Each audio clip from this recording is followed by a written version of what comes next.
पीछे ले जाइए। आप सभी को मेरा प्रणाम है। आज साहब ने कहा था कि 28 तारीख को रविवार के दिन आप लोगों से मिलने आएंगे फेसबुक पेज पे। आज आप लोग के बीच हैं साहब, बात करेंगे आप लोगों से। गैप ज़्यादा हो गया है, लेकिन ध्यान से आप लोग साहब की बात सुनेंगे। कुछ चीज़ें जो हर बार की तरह हम आप लोग को बताते हैं कि लॉकडाउन झारखंड में भी 31 जुलाई तक बढ़ा दिया गया है और भी देश के कई राज्यों में बढ़ाया गया है। और लॉकडाउन से भी ज़्यादा ज़रूरी है कि जब तक कोरोना का संक्रमण इस देश में और दुनिया में है, तब तक सामूहिक रूप से शिव चर्चा पर रोक है। साहब ने आग्रह किया आप लोगों से कि सामूहिक रूप से न बैठें एक जगह, शिव चर्चा कहीं सार्वजनिक जगह पर न करें, अपने घरों में करें। लेकिन कई जगहों से अभी भी लगातार शिकायतें आ रही हैं कि खास करके गुरु बहनें और कुछ गुरु बहन वो जगह जगह पर, कहीं मंदिर में, कहीं किसी के बरामदे में इकट्ठा होकर शिव चर्चा कर रहे हैं।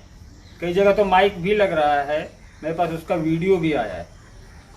तो ऐसा ना करें, आपके स्वास्थ्य के लिए ज़रूरी है, आपके आस पड़ोस पूरी दुनिया के लिए होते हैं, तो आप अपने साथ कई लोगों को संक्रमित कर सकते हैं कोरोना से। ये आवश्यक है कि शारीरिक दूरी बनाए रखें। घर में भी अगर आप एक जगह बैठे हैं और बाहर से आते हैं, काम से आते हैं, तो दूरी बना के रखें, स्वच्छता का ख्याल रखें, मास्क लगाएं, हाथों को साबुन से धोएं। कुछ एक जगह से गुरु भाइयों या गुरु बहनों के बारे में तो नहीं, लेकिन कुछ दिलचस्प चीज़ें सुनने को मिली हैं बिहार के कुछ जिलों से, झारखंड में भी कुछ जगह से, छत्तीसगढ़ के कुछ जगहों से, कि आजकल कुछ लोग कोरोना माई की पूजा कर रहे हैं। देखिएगा कुछ दिन में कोरोना चचा भी ना आ जाए, तो ध्यान रखिएगा, अंधविश्वास में न पड़े। बीमारी है, ये कोई माई बाप नहीं है, उससे बचने की ज़रूरत है। खास करके महिलाओं को इस तरह के अंधविश्वास से दूर रहना चाहिए।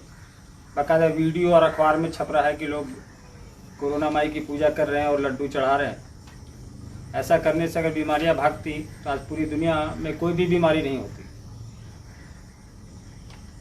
महादेव पे भरोसा रखिए और जो विज्ञान कहता है, जो सरकार कहती है, उस पर अमल करिए। साहब आपके साथ हैं, आपके बीच हैं। हम साहब से अनुरोध करेंगे कि आपसे रूबरू हों। कुछ प्रश्न आए हैं, ज़्यादातर वैसे प्रश्न लिए गए हैं जो कल तक आए थे। अब दिक्कत ये है कि कुछ लोग आज ही प्रश्न भेजते हैं और उनका दबाव रहता है कि मेरा प्रश्न जिज्ञासा में रखा जाए। तो जिन लोगों का पूर्व में आता है उनको प्राथमिकता दी जाती है, या फिर कोई जो अगर बहुत ज़रूरी जिज्ञासा है तो उन लोग को लिया जाता है जो आए। और एक ही आदमी बार बार जिज्ञासा न भेजें, इससे हम लोग को भी असमंजस की स्थिति हो जाती है। तो साहब से अनुरोध करेंगे कि साहब आप लोगों से बातें करें। कैमरामैन साहब उधर ले जाइए कैमरा। आप सबको प्रणाम है।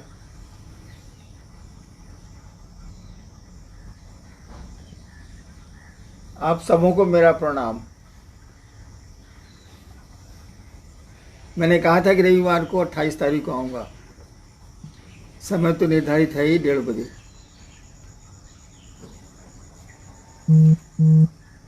कोरोना से जंग जारी है, लड़ाई जारी है। अभी अर्चित जी ने आपको कहा कि दूरी बना के रहने की कोशिश की जाए, मास्क पहना जाए, हाथ धोए जाए और समूह और भीड़ से अपने को अलग रखा जाए। पिछली बार भी मैंने कहा था कि लोग अब अनुरोध सुनते नहीं हैं। पता नहीं क्यों शिव चर्चाएं इतना महत्व रखती हैं कि महादेव उसके सामने ठिंगने हो गए, बौने। कोई कीमत महादेव की नहीं रह गई है। ये स्थिति है। 31 जुलाई तक चर्चा हम लोगों ने बंद की है, बंद रहेगी। आपको नियम तोड़ देने हैं, सरकार की बात नहीं माननी है, हम लोगों का अनुरोध नहीं मानना है, तब कोई क्या कर सकता है।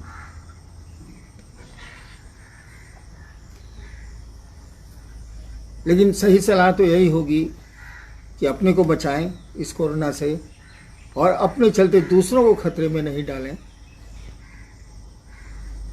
वो सोशल डिस्टेंसिंग और मास्क का उपयोग करें, बिना ज़रूरत के घर से नहीं निकलें। ये दोनों अनुरोध होगा ही, आप माने अथवा ना माने, कोई क्या कर सकता है। चलिए देखता हूँ क्या जिज्ञासाएं आई हैं। आपसे बात करने के लिए कोई विषय है नहीं, जिज्ञासा ही है। देखता हूँ। मैं अपने गुरु शिव को अपना शिष्य भाव लाख कोशिशों के बाद भी नहीं दे पाती हूँ। साहब ऐसा क्या करूँ कि मुझे लगे कि मैं अपने गुरु को अपना शिष्य भाव अर्पित कर पा रही हूँ। ये भेजी है बहन चंपा, पाकुड़, झारखंड। आपने जिज्ञासा सुनी।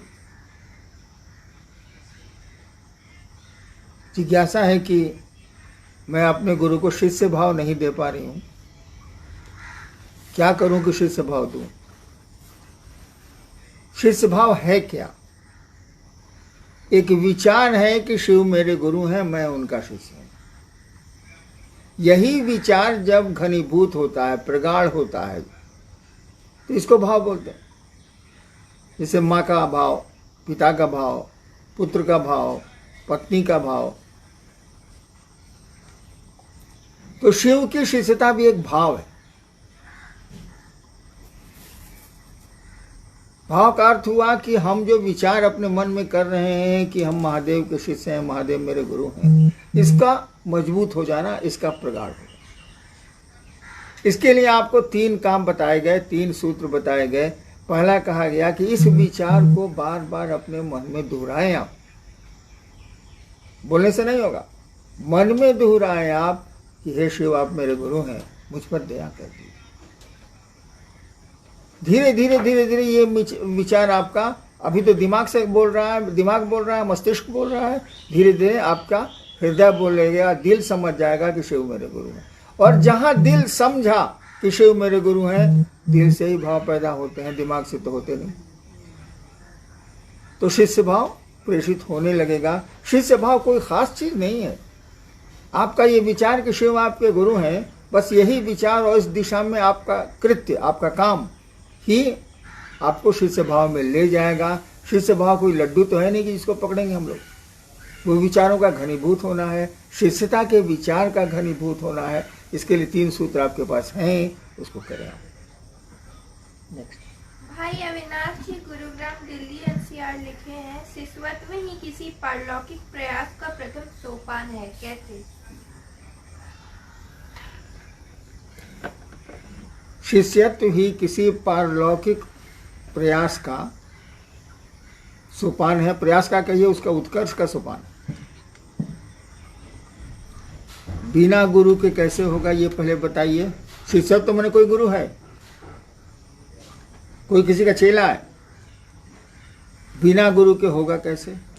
गाय के बच्चे को देखा है भाई साहब, जब गाय बच्चा देती है या जानवर जब बच्चा देता है तो उसके बच्चे खुद खड़े होकर माँ का दूध पीते हैं। जानवरों के बच्चों को फेंक दीजिए पानी में, वो तैरने लगेंगे, उनको तैरना सिखलाना नहीं पड़ता। आदमी के साथ प्रकृति ये मदद नहीं करती। जानती है इसके पास बुद्धि है, इसकी माँ के पास बुद्धि है, इसके आस पड़ोस के लोगों के पास बुद्धि है, तो प्रकृति नहीं करती।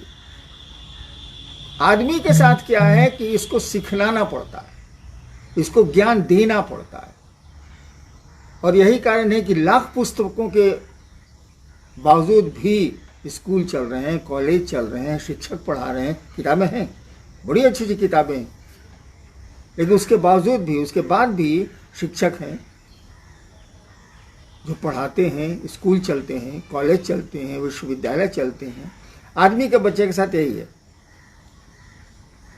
तो आप आध्यात्म में चलना चाहते हैं, शिष्यत्व में चलना चाहते हैं, पारलौकिक जगत में चलना चाहते हैं, उस शिव को जानना चाहते हैं या उस ईश्वर को जानने की इच्छा है आप में, तो कोई तो मार्गदर्शक होगा भाई साहब। और मार्गदर्शक के प्रति, अगर मार्गदर्शक सही है तो उसके प्रति आपका लगाव भी होना चाहिए, आपको थोड़ा उस पर भरोसा भी होना चाहिए, थोड़ा विश्वास भी होना चाहिए, तभी चलेंगे आप। और सही गुरु अगर मिल गया, मान लीजिए शिव ही गुरु मिल गए, अब उनसे बड़ा तो कोई गुरु है नहीं। और मेरा अनुभव है कि वो जितना बढ़िया सिखलाते हैं, हमको तो आदमी नहीं मिला उतना बढ़िया सिखलाने वाला। बोलते भी नहीं है, आते भी नहीं है, तब भी सिखा देते हैं। जैसे बच्चा सयाना हो गया, साला कौन उसको सयाना करता है, कुछ पता नहीं चलता। ठीक उसी तरह से महादेव भी सिखला देते हैं गुरु के रूप में। और जब धन दे सकते हैं, वैभव दे सकते हैं, ऐश्वर्य दे सकते हैं, तो ज्ञान नहीं दे सकते, दे ही सकते हैं। तो पारलौकिक किसी उत्कर्ष का सोपान शिष्यता है, बशर्ते कि गुरु सही हो, सत्य गुरु हो, सदगुरु हो या शिव गुरु हो। पारलौकिक क्या, लौकिक का भी वही है, उत्कर्ष वही है। लौकिक पारलौकिक दोनों के उत्कर्ष गुरु ही है। कहा जाता है गुरु पाया, गुरु पाए हैं सब चीज के, लेकिन गुरु पर निर्भर कोई होगा तब ना, गुरु से जुड़ेगा तब ना। जुड़ने का प्रयास करिए, कोशिश करनी चाहिए। और पारलौकिक या लौकिक भी वही है भाई साहब। हम लोग की पैदाइश लोक में जरूर है, लेकिन इस पैदाइश के पीछे लौकिक कारण नहीं है, वो अलौकिक ही है, पारलौकिक ही। नेक्स्ट। बहन रोमा जी मधुमती ने लिखा है, नमन कितने प्रकार के होते हैं? नमन कितने प्रकार के होते हैं? अच्छा। बहन जी मैंने किताबें तो पढ़ी नहीं है कि नमन कितने प्रकार के होते हैं। गांव में थे तो चचा काका को कहना पड़ता था, गोड़ लगते नहीं काका। अब मोने मोन कहते थे कि साला कुतवा कहाँ से भेटा गया, अब मुँह से बोलते थे। सियाने हुए तो कुछ दिन तक चला गुड मॉर्निंग सर, ये सब नमने की प्रक्रिया है। मन कहीं नहीं झुक रहा है। उसके बाद चला कुछ दिन तक हैंडशेक, बड़े हाथ बढ़ाया, मन कहीं नहीं झुका, नमन हुआ ही नहीं। अब चल रहा है प्रणाम, उसका भी अर्थ होता है नमन ही। तो नमन कितने तरह का होता है ये तो आप ज़्यादा अच्छा बता सकती हैं बहन जी, क्या कि आपकी जरूर शादी हुई होगी, सास को आंचल से जरूर आप गोड़ लगा होगा। हम लोग तो ये काम किया नहीं। नमन का मानी होता है मन का झुकना। अगर मन नहीं झुका किसी के सामने, इसका कोई अर्थ नहीं है नमन का। वो नमः शिवाय 1 करोड़ करें आप, कोई इसका अर्थ नहीं है। नमन का मानी है कि जहाँ मन झुक जाए, जहाँ मन पिघल जाए जिसको प्रणाम करने से, वह नमन है। नमन की नौटंकी तो 1 करोड़ है। भारतवर्ष की महिलाएं हमारे, हम तो सीमांत का मैं रहने वाला हूँ, देखता हूँ, अरे बाप रे बाप, ससुर को सास को जो आंचल से पोछ पोछ के गोड़ प्रणाम करती है, अब मने मन का सोचती है वो तो हमको मालूम है, आप भी जानती हैं। तो नमन कितने प्रकार के होते हैं ये मुझको नहीं मालूम है, लेकिन नमन क्या होता है ये हमको मालूम है। नेक्स्ट। भाई संदीप जी सुपौल निर्मली ने लिखा है, हम सभी अपने आप को शिव का शिष्य कहते हैं, ये बात कहाँ तक सत्य है? क्या सचमुच हम सभी शिव शिष्य बन गए हैं? यदि हाँ, तो फिर हम लोगों को शिव की ओर ले चलने के बजाय चर्चा की ओर क्यों ले चल रहे हैं? क्या ऐसी मानसिकता को महादेव गुरु के रूप में शिष्य के अंदर से खत्म नहीं कर सकते? क्या सवाल है कि हम लोग शिव शिष्य हुए हैं कि नहीं हुए हैं? पढ़ो जरा। हम सभी अपने आप को शिव का शिष्य कहते हैं, ये बात कहाँ तक सत्य है? क्या सचमुच हम सभी शिव शिष्य बन गए हैं? यदि हाँ, तो फिर हम लोगों को शिव की ओर ले चलने के बजाय चर्चा की ओर क्यों ले चल रहे हैं? क्या ऐसी मानसिकता को महादेव गुरु के रूप में शिष्य के अंदर से ये खत्म नहीं कर सकते? अगर कोई शिव का शिष्य होगा, पहले तो हम लोग मुंह से बोलते हैं कि शिव शिष्य हैं, आचरण से तो हम लोग नहीं दिखते हैं। बहुत कम लोग हैं जो आचरण से दिखते हैं कि ये लोग शिव शिष्य हैं। पुराने बहुत सारे लोग हैं जिनको मैं जानता हूँ, मेरे साथ के लोग हैं, वो उनको देखिएगा तो लगेगा कि ये शिव से। बाकी तो लोग खाली जिज्ञासा करेगा, सवाल भेजेगा कि हमसे जिज्ञासा करिए। लगता है कितना बड़ा विद्वान है इस ससुरा, कुछ पता ही नहीं चलता नहीं हो। हाँ।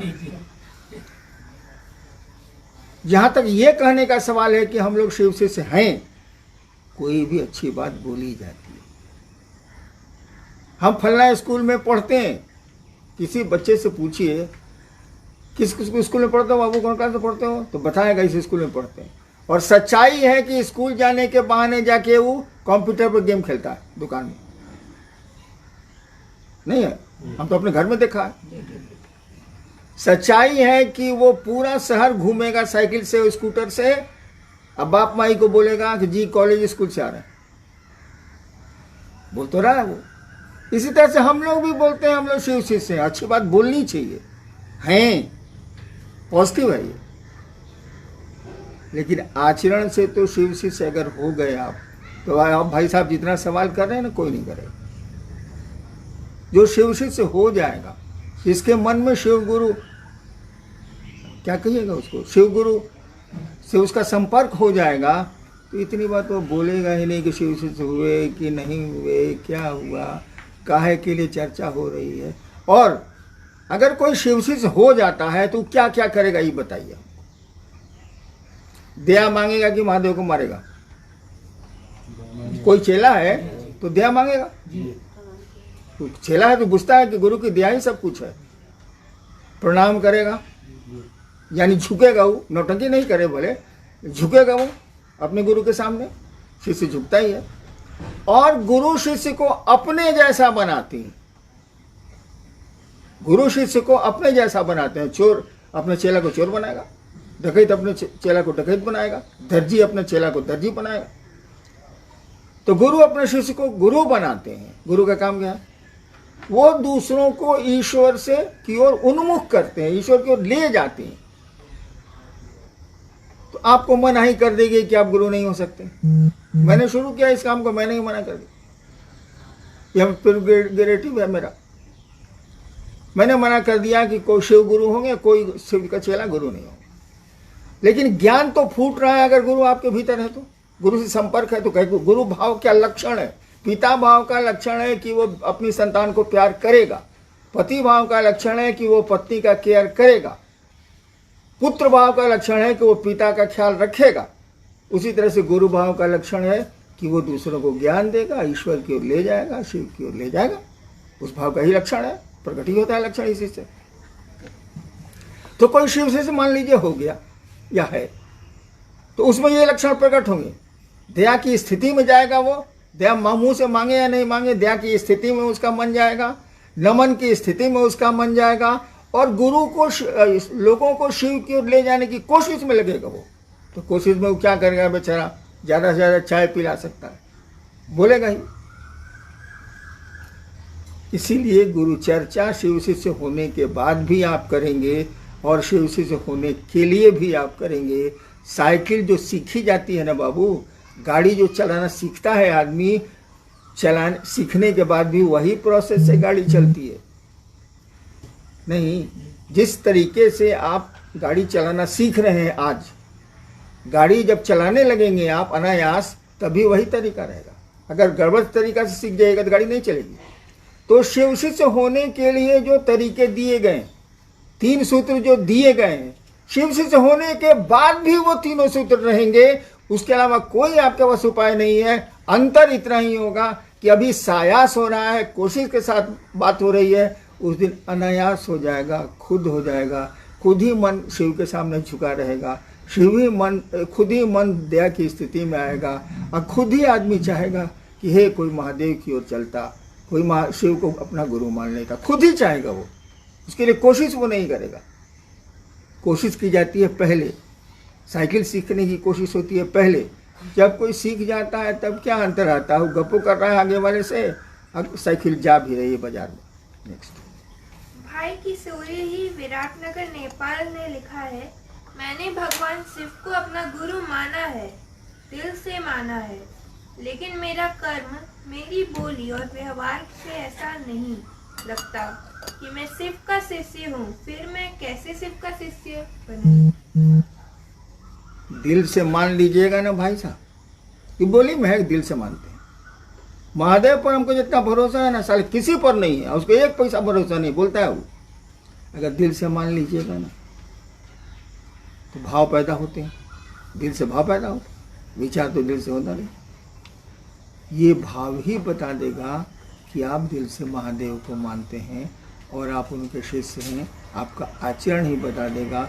अगर आचरण आपके भाव से अलग है, इसका माने भाव नहीं है, आप भ्रम पाल रहे हैं। इस भ्रम से निकलिए, तीनों सूत्र करिए, शिव के शिष्य बनिए।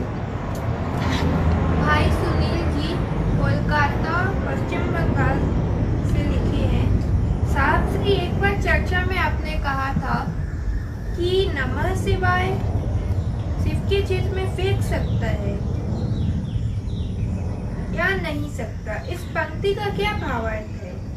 क्या नमः शिवाय से हमारा मन शिव के क्षेत्र तक ही पहुंच सकता है? भाई नमः शिवाय की जो स्थिति है वो नमः शिवाय शब्द की स्थिति नहीं है। नमः शिवाय शब्द यानी शिव को प्रणाम शब्द आपको तभी तक काम करेंगे जब तक आकाश तत्व है। पांचों तत्वों में शब्द तन मात्रा आकाश तत्व की है, शब्द वहीं तक काम करेंगे। वह शिव, वह परमात्मा आकाश तत्व से बहुत ऊपर है, भगवती ही ऊपर है तो शिव कैसे नहीं होंगे, ऊपर है। तो नमः शिवाय काम वहां नहीं करेगा, लेकिन नमन तो काम करेगा ना भैया। मन का झुकना तो काम करेगा, वो भाव स्थिति तो काम करेगी। नमः शिवाय शब्द नहीं काम करेगा, यही मैंने कहा होगा। नेक्स्ट बहन आशा सूरत गुजरात लिखी है, साधु और संत में क्या अंतर है? कोई अंतर नहीं, एक ही चीज है। साधु और संत में कोई अंतर नहीं। अब उतना मीन मिख निकालेंगे तब तो हुआ। थोड़ा अंतर है लेकिन सामान्यतः कोई अंतर नहीं। बहन चांदनी पटना बिहार ने लिखा है, साहब आपने कहा था शिव के प्रति आकर्षण तो नहीं लगता है, पर चर्चा के प्रति इतना आकर्षण क्यों है? चर्चा के प्रति आकर्षण के बहुत से कारण हैं, पर शिव के प्रति आकर्षण मुझे कैसे होगा? वही तीन सूत्र करने होंगे। हुआ क्या है ना कि इधर चर्चा का आकर्षण इतना बड़ा है कि शिव का कोई वैल्यू ही नहीं रह गया। और जब शिव की कीमत नहीं है तो शिव से कहां से आए? तो चर्चा की इतनी कीमत बढ़ी है, इतनी कीमत बढ़ी है कि शिव उसके सामने डिवैल्यूड हो गए हैं। कोई उनकी कीमत नहीं रह गई है शिव शिष्यों के सामने। सबकी बात में नहीं कर रहा। भाई विनोद जी गैंगटॉक सिक्किम लिखे हैं, मैं जब दूसरों को शिव के गुरु स्वरूप से जोड़ना चाहता हूँ उस समय मेरा मन डरा रहता है कि ये आदमी पता नहीं क्या सवाल करेगा। डरा हुआ मन उस व्यक्ति को कैसे समझा पाएगा? अरे बेवकूफ, डरा हुआ मन दया मांगेगा ना, हम डर जाएंगे तो किससे मदद मांगेंगे? अब वहां कोई मदद करने वाला नहीं है तो अपने गुरु से मांगेंगे। जब उनसे मदद मांगेंगे तो काम ठीक हो जाएगा, आपका उद्देश्य पूरा हो जाएगा। आप भले डरे रहिए, क्योंकि भय में ही आदमी मदद मांगता है। शमशान में क्या होता है? वहाँ भय वृत्ति जागृत हो जाती है। इतनी कहानियां सुनता है आदमी, पूरा अंधेरा हाथ को भी हाथ नहीं सूझता, तो डर लगता है। डर लगता है तो अपने आराध्य और गुरु के पास ही नहीं जाएगा, वहां आदमी तो कोई है ही नहीं। तो जब डर लगेगा विनोद जी, तब आप अपने गुरु के आश्रय में जाइएगा, गुरु को याद करिएगा कि फंस गए, क्या पूछ दिया ये, तो वहां से आपको मदद मिल जाएगी। तो डरना जरूरी है महादेव की दया के लिए कहीं कहीं। बहन रजनी काशीचक नवादा बिहार लिखी है, सांसारिक समस्या एवं व्यवस्था परमात्मा के प्रति प्यार पनपने नहीं देती है, क्यों? वही शिव आपके रूप में घूम रहा है जगत में, तो जगत का आकर्षण है ही, वो कैसे पनपने देगा? गुरु की मदद लीजिए, गुरु के साथ जाइए, गुरु के सानिध्य में जाइए, गुरु से अपना रिश्ता जोड़िए। वो धीरे धीरे धीरे धीरे शिव से प्रेम बढ़ाएंगे और धीरे धीरे जगत का प्रेम घटता जाएगा। लेकिन वो एकदम नहीं घटेगा, जब तक शरीर है तब तक जीव भाव रहेगा। लेकिन गुरु की दया ही हमको आपको शिवोन्मुख कर सकती है, जगत के आकर्षण से हटा सकती है। भाई संगम जी भागलपुर बिहार से लिखे हैं, साहब, आपने चर्चा में कहा है कि यदि कोई हमारी छोटी सी चीज जैसे कि चप्पल को चुरा लेता है तो मन दुखी हो जाता है, लेकिन अगर कोई महादेव को चुरा ले तो कोई गम, कोई दर्द, कोई संवेदना पैदा नहीं होती। आखिर हमारे अंदर क्या कभी है जो हमसे महादेव के लिए दर्द पैदा नहीं होता? ऐसा नहीं है कि आप महादेव की तस्वीर को चुरा ले तो दर्द नहीं पैदा होगा, पकड़ के मारबे करेंगे, ऐसा नहीं है। लेकिन हाँ, जो चप्पल के प्रति आकर्षण है वह शिव के प्रति हो जाए, उतना भी हो जाए तो सर फिर किसी चीज की जरूरत नहीं। टुटला ही चप्पल जो अगले महीने की तनख्वाह में बदली जाएगी, वो अगर कुत्ता काट लिया अंतिम महीने के दिन में, किसी का कुत्ता काट लिया हो, आपका मन घुर हो जाए, जबकि 2 दिन के बाद उसको नया फेंक के नई चप्पल अपने ले वाले। लेकिन इतना भी आकर्षण, इतनी भी परवाह शिव के प्रति कहाँ है? वो गुरुदया से ही होगी बाबू, कोई उपाय नहीं।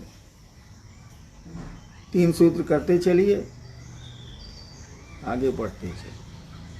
भाई डब्ल्यू जी नवादा से लिखे हैं, धरा पर 3 शक्तियों से सारी सृष्टि संचालित होती भाई है, तो इच्छा शक्ति क्या है और इसे कौन संचालित करता है?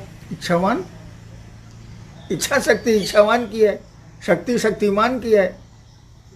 इच्छा को ही शक्ति बोलते हैं।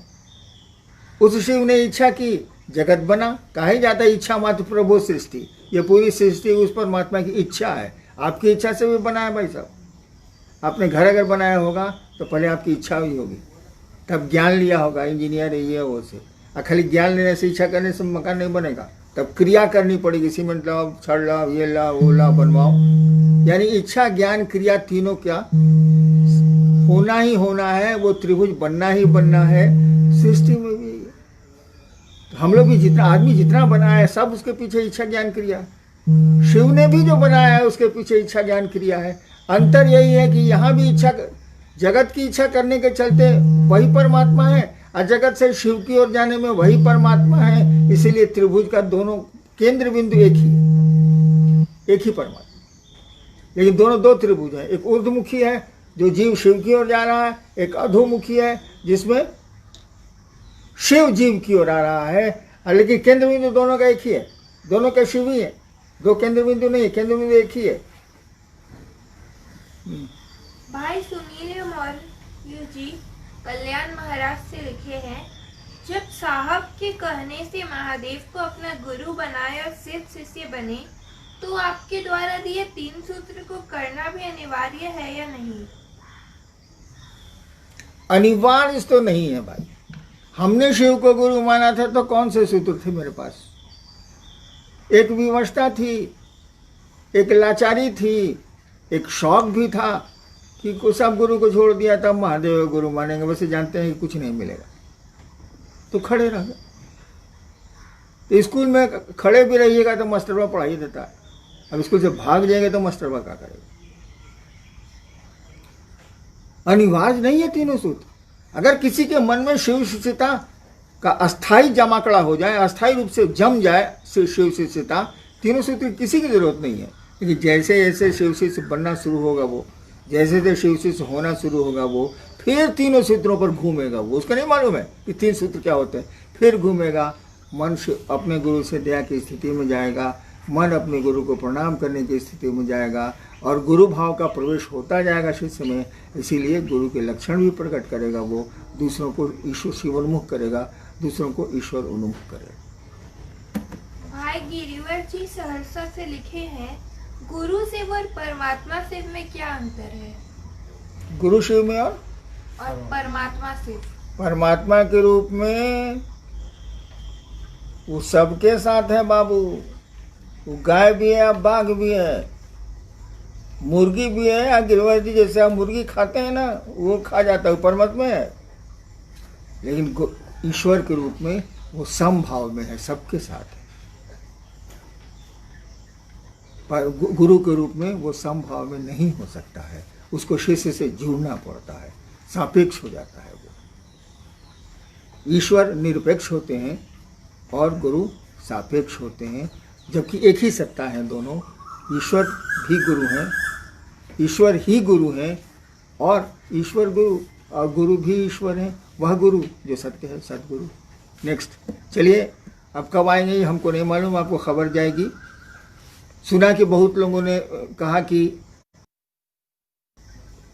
व्यूअर कम है, कम लोग सुनते हैं, इसीलिए साहब अब हम लोग के बीच नहीं आना चाहते। कुछ लोग बोल रहे थे। एक बात जान लीजिए भाई साहब, शिव शिष्यता मैंने अकेले शुरू की। पहला महोत्सव हमने 91 में किया तो 13 आदमी थे। भीड़ मुझको कभी पसंद नहीं। लेकिन एक बात बताइए, आप रखे हैं अनाज किसी को खिलाने के लिए और कोई लेने को ही तैयार नहीं हो, तो अनाज सड़ेगा कि नहीं? दान का नियम ही है, वो ज्ञान दान हो या धन का दान हो, दान का नियम ये ग्रहिता होना चाहिए, लेने वाला होना चाहिए, अन्यथा उसको कोई कीमत ही नहीं। मैं बकर बकर करूं, करता ही हूं, अभी 7 दिन में कर रहा हूं। मैं बकर बकर करूं और उससे किसी को लाभ ही नहीं हो, तो मैं फालतू बकर बकर क्यों करूंगा? सरकार पेंशन देती है, मैं खाऊंगा, इत्मीनान से रहूंगा। ऐसा मत समझिएगा कि आपके सुनने से, मुझको नहीं सुनने से हमको दुख होता है। आप नहीं सुनिए, आपको मेरा प्रणाम।